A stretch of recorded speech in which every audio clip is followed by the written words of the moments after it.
If you follow this channel, you probably know the story. My wife Lotta and I made a horror short called Lights Out that went viral online, which led to making movies in Hollywood. But it's actually not the first time I've gotten a career out of a viral short film. I spent a few years working as a freelance animator in Sweden, and it was quite a journey that ultimately led to making Lights Out. So I figured, let's make a video about that. I've always wanted to make movies. As a child, I would use my dad's video camera and shoot little short films with friends. There was no editing done, you'd just shoot everything in order, straight to the tape. But as a kid, you didn't care about limitations. Your room could be anything from a detective's office to a hospital.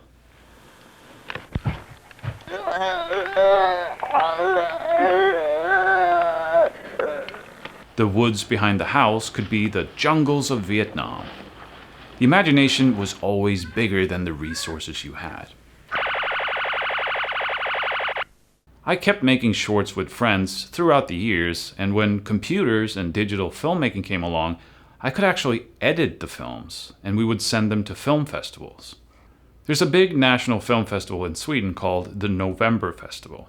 It's for young filmmakers up to 26 years old, and we got films accepted into the festival a few years in a row. And in 2005, I won my first proper award. I won Best Sound for a short called The Letter.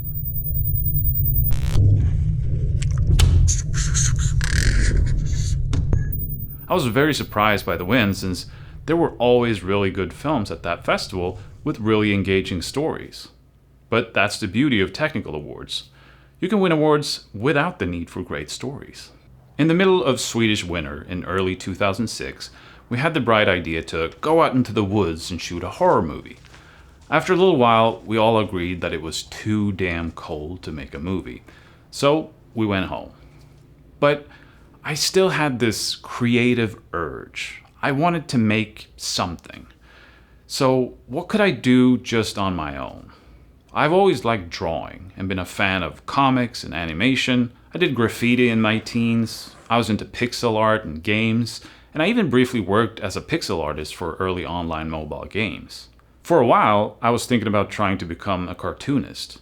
It seemed so much more feasible than becoming a Hollywood director. So I knew how to draw, at least cartoons. So I had an idea for a short film called For the Kids that would consist of just drawings being projected onto a screen and two off-screen voices, both done by me. Jaha, då ska vi se då David vad du hade för något. Ja, det är lite olika idéer som jag har skissat ner. The idea was that this guy is pitching children's shows to a television executive, but the pitches are just horribly inappropriate for children. The first pitch is about a little boy who has the biggest dick in the world. And the following pitches just get worse and worse. It's nothing but big dicks, sex, nudity, and profanity. Eventually, the guy's about to get thrown out of the room, but he has one last pitch. He says this one has no nudity or sex whatsoever. So he gets one last chance and pitches a horribly violent show about kids cracking people's heads open to feast on what they find inside. The executive once again stops him. But this time, it's not because it's inappropriate. It's because they already have a show like that on the air. It was all a riff on the differences between American and European media. In Sweden, you could have all the nudity, sex, and profanity you want as long as there's no violence. While in America, you can graphically murder people all day long as you don't see a nipple or a butt crack. So, I made a film, all on my own. But the question now was what to do with this film. I couldn't send it to a film festival, they'd think I was crazy. I couldn't imagine myself sitting in a crowd hearing my own voice talking about sucking dicks and stuff. But there was this new thing called YouTube. I'd started an account named Pony Smasher, just some randomness I came up with, and I figured, why not upload it there? And somehow, maybe because YouTube was still quite new and not as crowded, other Swedes found the film, and they really liked it. Well, this was very encouraging. I wanted to do more, but instead of doing just still frames, I wanted to do actual animation this time. I had dabbled with animation throughout the years, tried some stop motion every now and then and some very short 2D animated tests. I was very into animation, but I didn't quite have the patience for proper hand-drawn 2D animation. Well, luckily, I'd been experimenting with this software called Moho. It's a vector-based program where you can rig 2D characters with a type of skeleton and then animate that skeleton rig rather than redrawing every frame. It's kind of like cutout animation, but because it was vector-based, you could also animate the points that make up the lines to get smooth motion when needed. For example, to get characters to talk, in regular cutout animation, you simply switch out mouths in sudden pops. But with Moho, you could get smooth transitions between mouth shapes. One of the ways I learned how to animate was to record Cartoon Network shows on VHS and watch them frame by frame. That way I could see how much change there was between frames.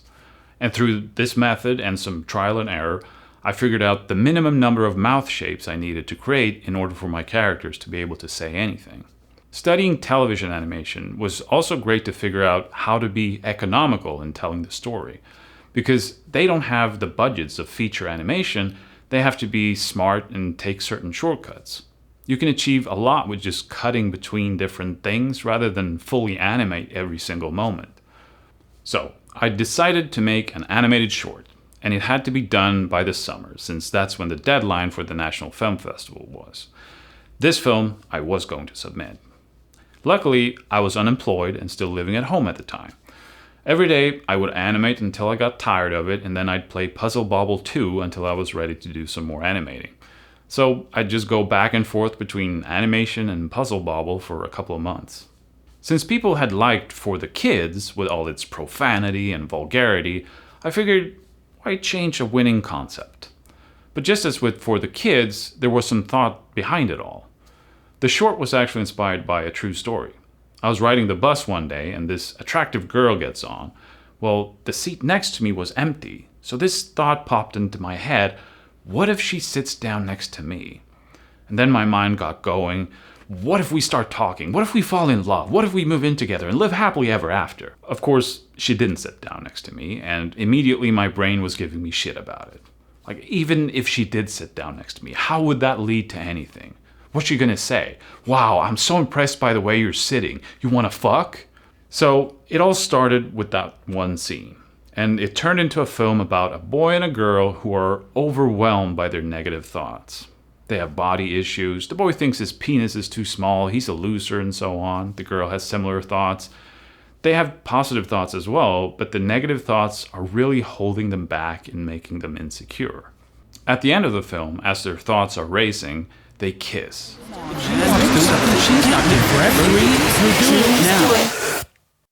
And after the kiss, the voices go away and it's all quiet now, which is what I call the film. It's all quiet now. So, hidden among all the vulgarity, it has a real story about not letting your negative thoughts hold you back in life. I achieved the goal of finishing the film by summer, and I sent it into the film festival, but the festival wasn't until November, and they didn't have any requirements about exclusivity, so I uploaded it to YouTube in the meantime. And it took off right away and became a viral hit. People loved it. I was interviewed on TV and everything, getting to talk about what it was like to go viral. Now, because the film was in Swedish, it didn't travel outside of Scandinavia, but it became quite a phenomenon there. Like, kids would be quoting it and stuff. As the short was going viral, I opened the local newspaper one day and I'm greeted by the image of the boy with the world's biggest dick from my other short, For the Kids. Turns out a local conservative politician was very upset about the film. He was saying that taxpayer money shouldn't be funding this kind of filth. It hadn't actually been funded by any taxpayer money. I did it all on my own. But in politics, you can't let facts get in the way of a good outrage. Now, the greatest thing to happen from going viral was that the girl I dated when I was 11, Lotta, saw the film and sent me an email. We hadn't spoken in 14 years since we broke up, and now we were talking about meeting up again. That, unfortunately, had to be postponed, though, because I was contacted by a production company in Stockholm that were going to do an animated TV show, and they wanted to hire me to help them out. So I moved up to Stockholm and taught them about animating in Moho and show them my workflow. It was funny to see that just as I had watched Cartoon Network shows frame by frame to look at mouth shapes, they had watched my short frame by frame and done the same thing. It was like, you're looking at my work to learn animation, but I don't know what I'm doing.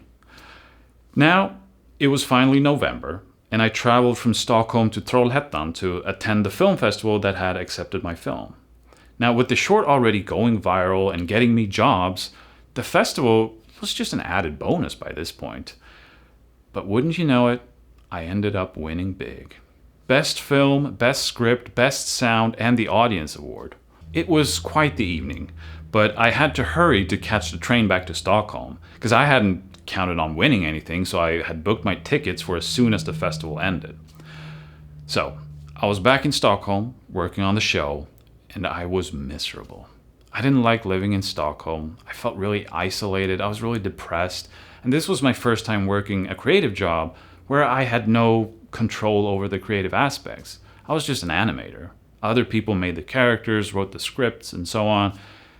It wasn't what I wanted to do, and I also just wasn't in a good place at the time. I was so miserable that I went back home before work on the pilot episode was even finished. I felt like a failure.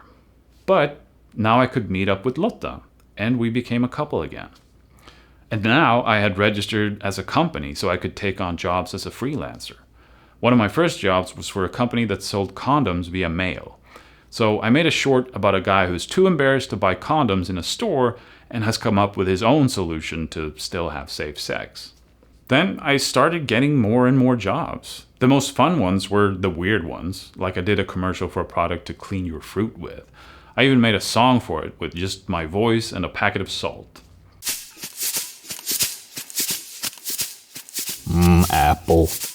Bom, bom, bom, boporo, bom, bom, bom, boporo, bom, bom, bom, boporo, bom, bom, boporo, bom. Do you have any idea what your fruits and vegetables have been through?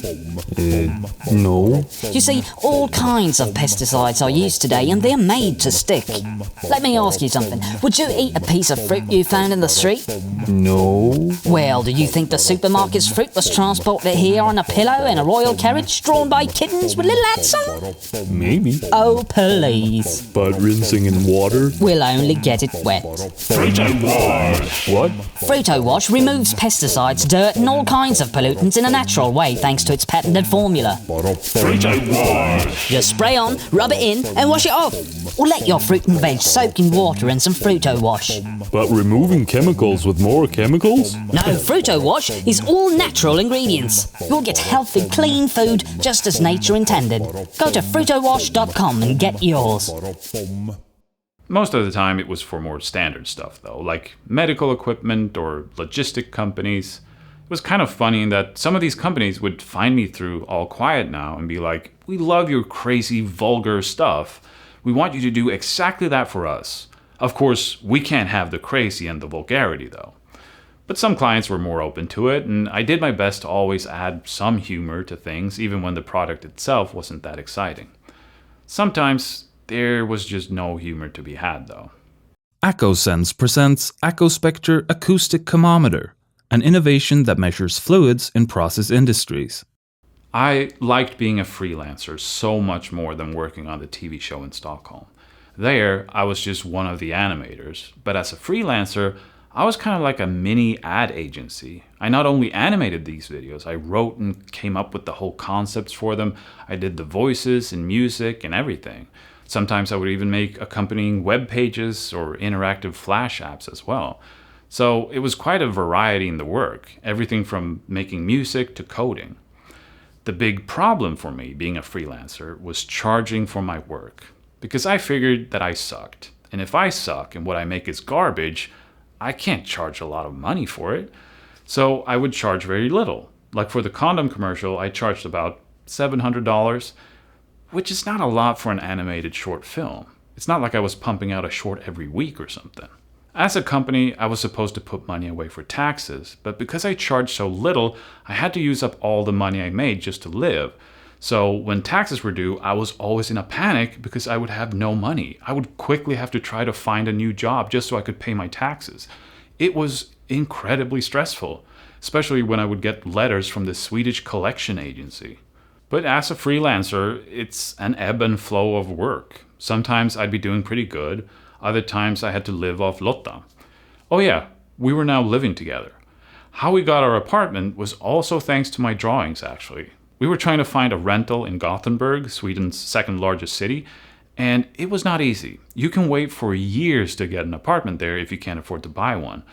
So what I did was to make a little comic book called A Love Story for Landlords about me and Lotta, which I then sent to 10 different landlords. The plan was, if I didn't hear back, I'd then send it to another 10 landlords and keep going. But one of the landlords got in touch right away and we got this fantastic apartment. There was an article about it all in the local news, and man, did that generate a lot of hate. People were so angry that we'd essentially skipped the line with a damn cartoon. And I mean, they weren't wrong to be mad, but sometimes you gotta get creative. The biggest animation project I did was the TV show Earth Savers.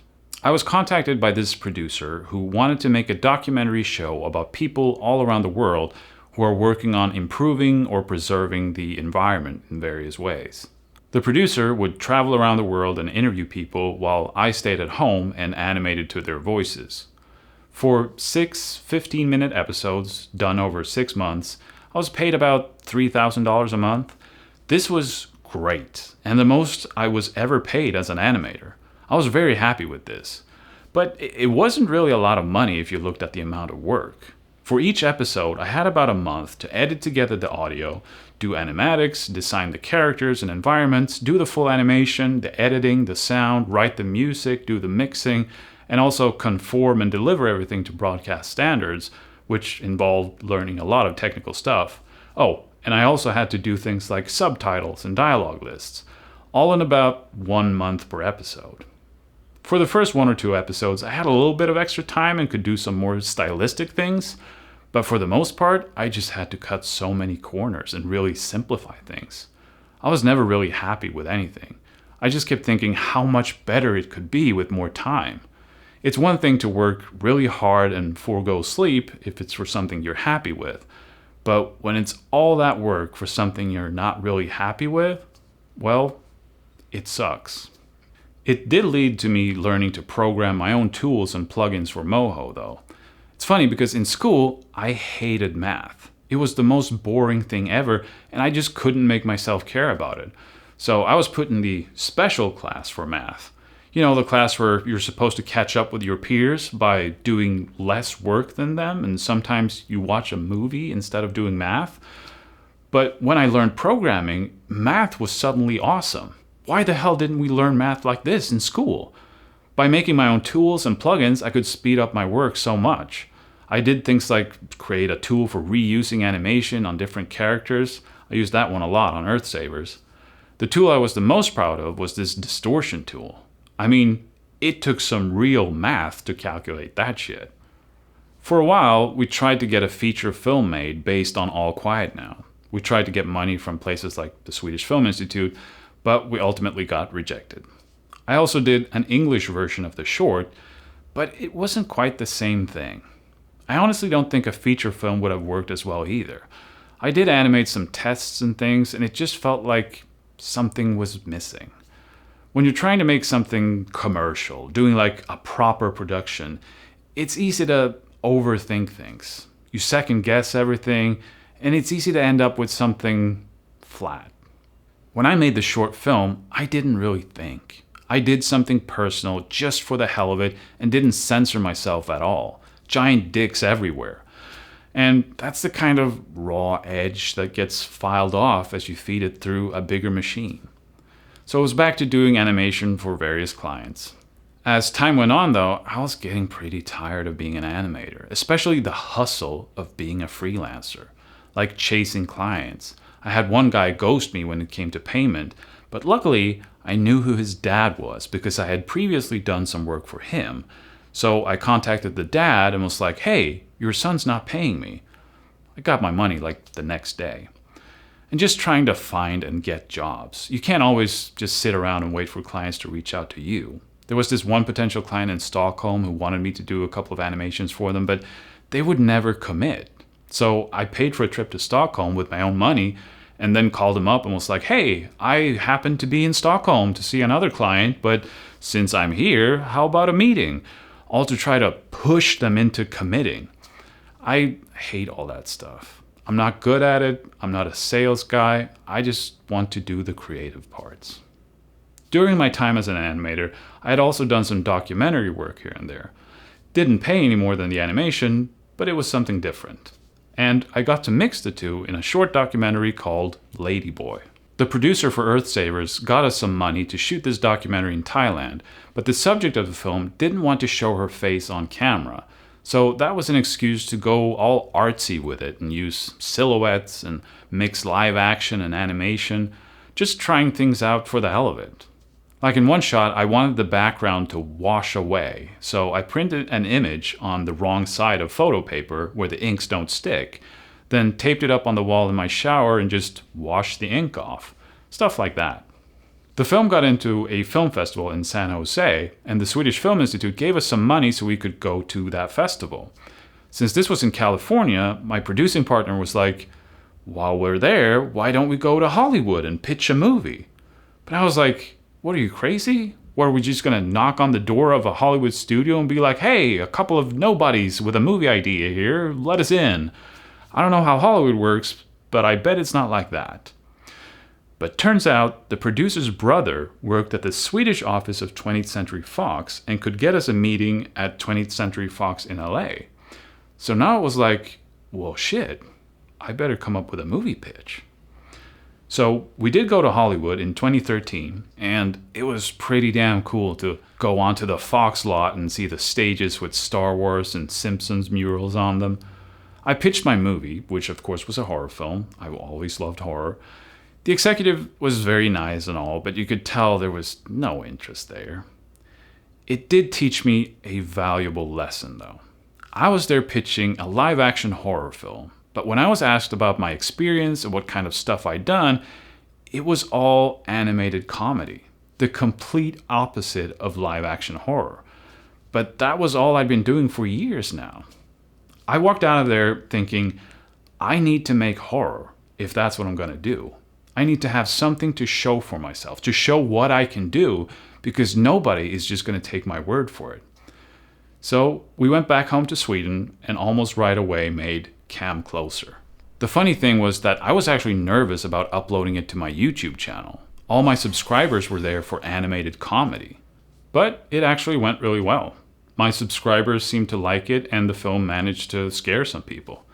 It probably helped that nobody was expecting horror. The second horror short that Lotta and I then made was Lights Out, which got Hollywood's attention. So within a year, it went from being in Hollywood, pitching and getting zero interest, to all of a sudden getting a ton of interest from all over town. I think it shows the importance of creating things on your own, because everybody has ideas. What people don't know, unless you show them, is how you execute things and what you can do. And I think it's important to create the type of things that you ultimately want to create.